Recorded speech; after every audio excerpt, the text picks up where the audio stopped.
चौधरी जुल्फ़कार के जीवन garlic farm पर। तो माशाल्लाह क्रॉप चेक की हमने, बहुत आउटस्टैंडिंग। पूरे पाकिस्तान में ऐसी ही फसल नहीं है जीवन की माशाल्लाह। और ये देखें जी, ये 10 सितंबर की क्रॉप है, ये 10 सितंबर का लगा है। अभी आज है 17 फरवरी। अभी इस क्रॉप की ये सूरत है, अब मई में जाके हार्वेस्ट होना है।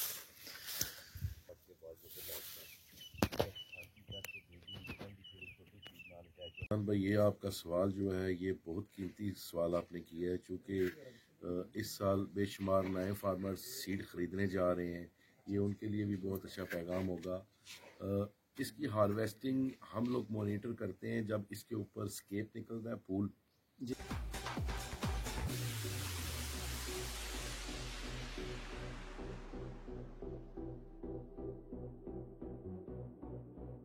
मोहम्मद रिजवान, तहसील शकरगढ़, ज़िला नारवाल से। दोस्तों, आप देख रहे हैं मेरा फेसबुक पेज और YouTube channel MR organic vermi compost farming. दोस्तों, आज मैं मौजूद हूँ अमीरपुर आज़ाद कश्मीर में सिराज फार्म पे।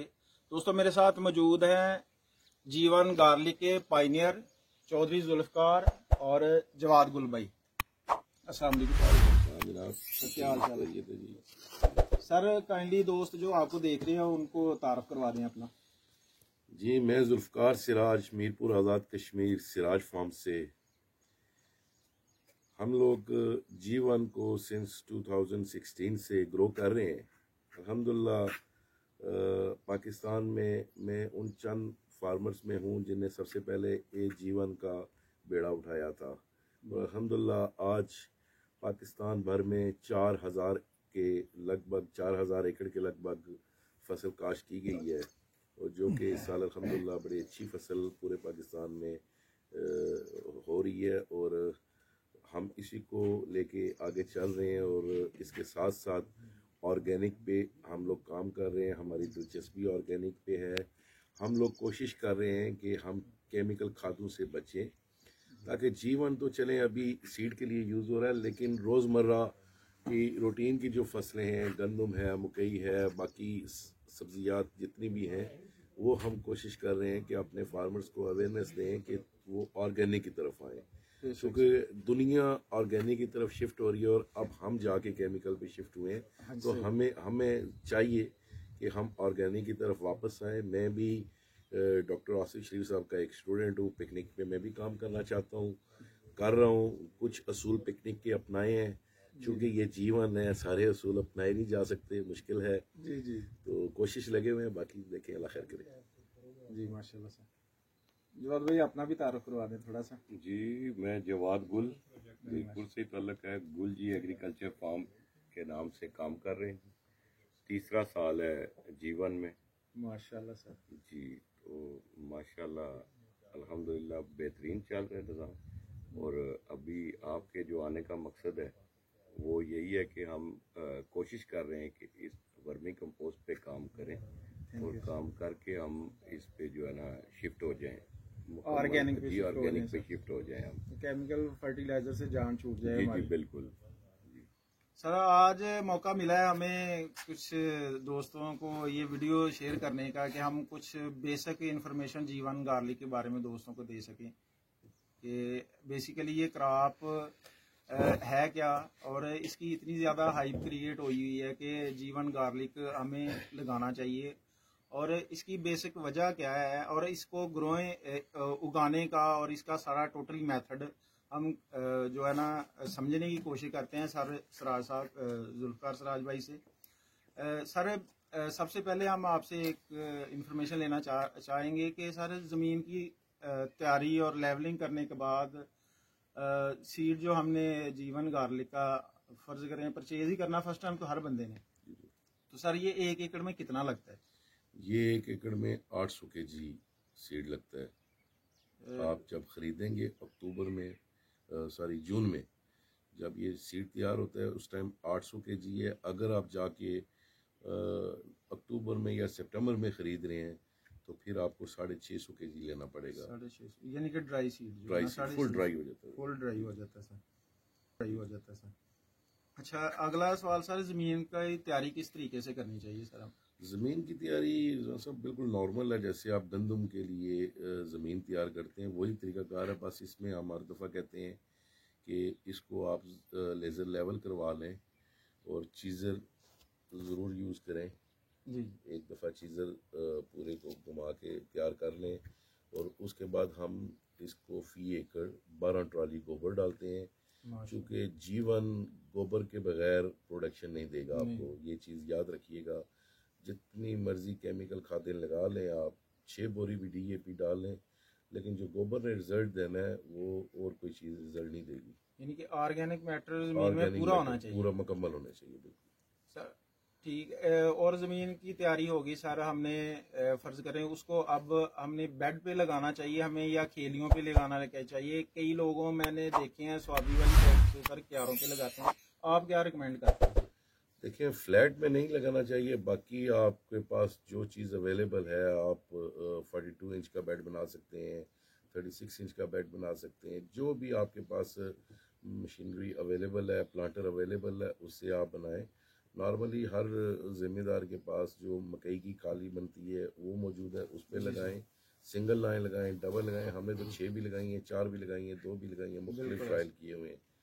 तो बेड का कोई इशू नहीं है, सिर्फ मैं यही कहता हूँ कि इसको फ्लैट ना लगाएं। आप फ्लैट लगाएंगे तो बारिश होगी, पानी रुकेगा तो ये फंगस का शिकार होगा।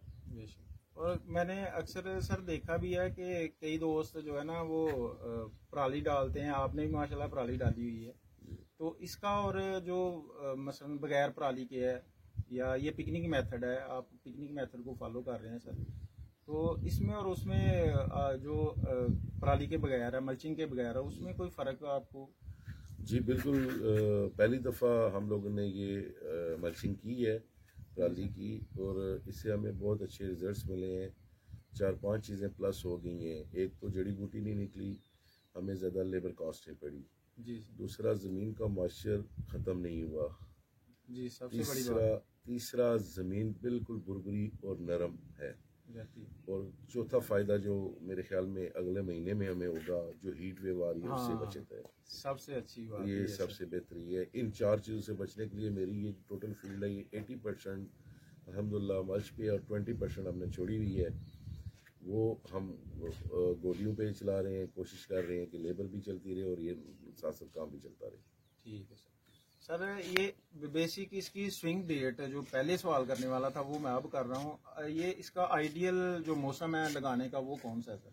आइडियल मौसम इसका कोई महीना नहीं है, ना सितंबर है ना अक्टूबर है। आप सबसे बेस्ट यही है कि आप टेम्परेचर देखें, जब 32 से टेम्परेचर नीचे आए वो आपका सोइंग टाइम आ जाएगा। ठीक है जी, आप टेम्परेचर को देख के फसल को लगाएंगे तो बेहतर रहेंगे। मैंने बहुत दफ़ा देखा, बेशुमार तजर्बे भी हुए, दोस्तों ने मिड सितंबर में लगा लिया और उन्होंने कहा जी हम पहले लगा के अच्छी फसल ले लेंगे। जी जी जी, हुआ ये कि उनकी 70% क्रॉप ख़त्म हो गई, सीड नीचे ही जल गया सही बात। और जर्मिनेशन हुई नहीं। जो जर्मिनेशन हुई वो 2-2 महीने लेट हुई और उनकी ग्रोथ ही नहीं हुई। इसलिए जीवन को आप बिल्कुल टाइम पे काश करें, इससे पहले या लेट ना करें, टेम्परेचर को देखते हुए। टेम्परेचर को देखिए। ठीक हो, आपने ज़मीन की तैयारी कर ली, सीड लगा लिया और उस पर मल्च कर दी फ़र्ज़ करें, या पानी भी लगा दिया, पहला पानी पे कोई फर्टिलाइज़र प्लान या कोई डोज? जी, पहले तो जब हम ज़मीन की तैयारी करते हैं उस वक्त हम तमाम खादें उसकी तैयारी में इस्तेमाल करते हैं। हम लोग ज़्यादा तो गोबर की तरफ फोकस होता है हमारा। गोबर डालने के बाद फिर भी चूँकि ये जीवन की फसल है, इसमें 1 बोरी डीएपी की, 1 बोरी पोटाश की, दानेदार 2 किलो जिंक और एक जहर ऐड करते हैं।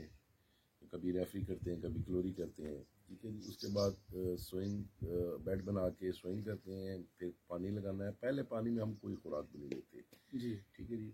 दूसरी खुराक पानी में जो वो हमारी बिल्कुल दूसरे तीसरे दिन हम दूसरा पानी लगाते हैं, उसमें हम बोरान ऐड करते हैं जी। ठीक है जी। और बाकी रूटीन में फिर साथ साथ कोशिश करते हैं खादें कम और इसको हम स्प्रे के थ्रू जो खुराक दे सकते हैं वो ज़्यादा बेहतर होती है। और जर्मिनेशन जब मुकम्मल होती है उसके बाद स्प्रे शुरू हो जाती है। सर आप कोई विडीसाइड कंट्रोल यानी जड़ी बूटी कंट्रोल करने के लिए सर कोई स्प्रे वगैरह करते हैं अपने जीवन को जब लगाने के बाद पहला जी पानी लगाते बिल्कुल, हैं? इस साल भी मैंने की। इस साल मेरी पूरी फील्ड राउंड से स्प्रे की थी। मैंने हदफ का इस्तेमाल किया था, जी सर। लेकिन मैंने 16 लीटर टैंक में 1 एकड़ को हदफ स्प्रे किया था, जो कि मेरी पूरी फसल स्ट्रेस में चली गई थी। जी सर। और मैं तो यही मशवरा देता हूँ कि आप इस तरह की कोई चीज़ ना इस्तेमाल करें जिससे आपकी फसल 10 दिन 20 दिन पीछे हो जाए। पीछे हो जाए, सही बेहतर यही है कि आप उसे गोडी करके गोडी मैनुअली करवा निकालें, मैनुअली निकालें, वो ज़्यादा वो बेहतर है। बेहतर है। सर हम फर्ज करें हमारे आज सारा हमने फर्टिलाइजर प्लान मुकम्मल कर लिया, अब आ गई हार्वेस्टिंग की बारी।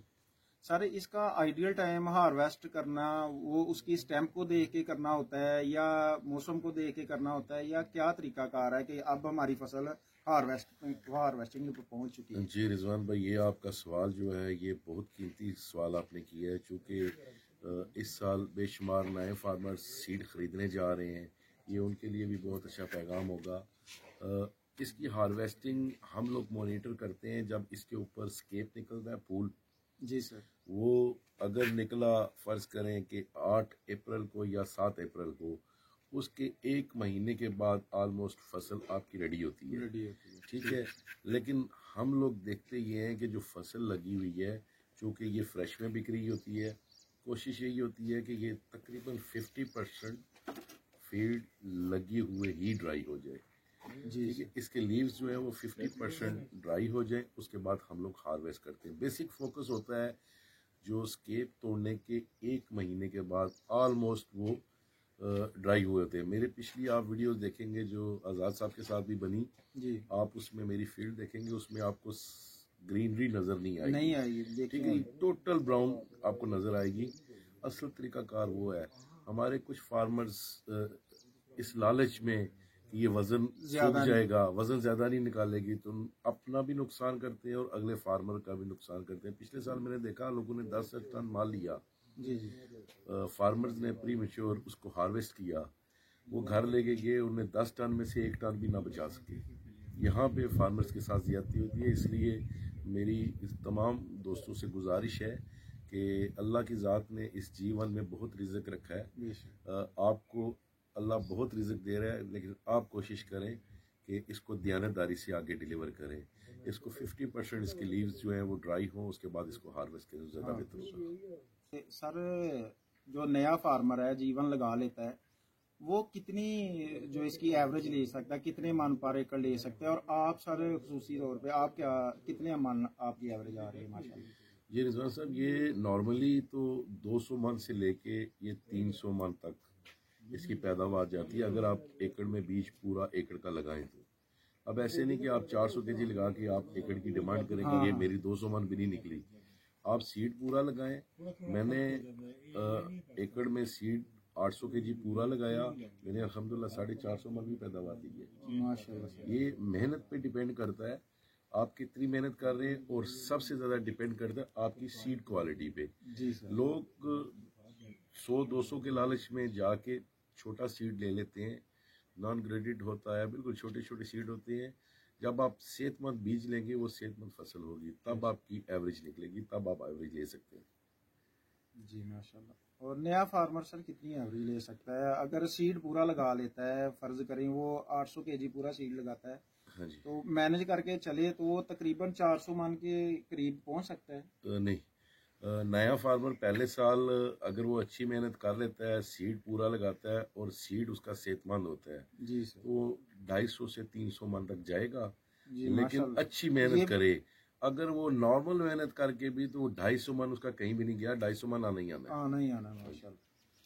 तो सर बहुत शुक्रिया मेहरबानी आपका जनाब। हमें कीमती टाइम देने आपका का। शुक्रिया जनाब, आप इतने दूर से हमारे पास कश्मीर पहुंचे, आपका मैं शुक्रिया अदा करता हूं तमाम दोस्तों का जो हमारे पास तशरीफ़ लाए हैं।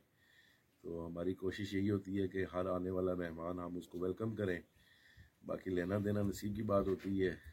आपने मार्केट में एक अच्छा मैसेज रिकॉर्ड करवा के भेजा, इसमें हमारे दोस्तों की रहनुमाई होगी, तो अल्हम्दुलिल्लाह हमें भी इस चीज़ की खुशी है कि अल्लाह की ज़ात करम करे सारों पे। बेशक, बेशक। जी दोस्तों, वीडियो अच्छी लगे तो वीडियो को लाइक शेयर और चैनल को सब्सक्राइब करना ना भूलें। अपना और अपने प्यारों का बहुत सा ख्याल रखें। अल्लाह आपका मेरा हमीन असर हो। किसान जिंदाबाद, पाकिस्तान पाइंदाबाद।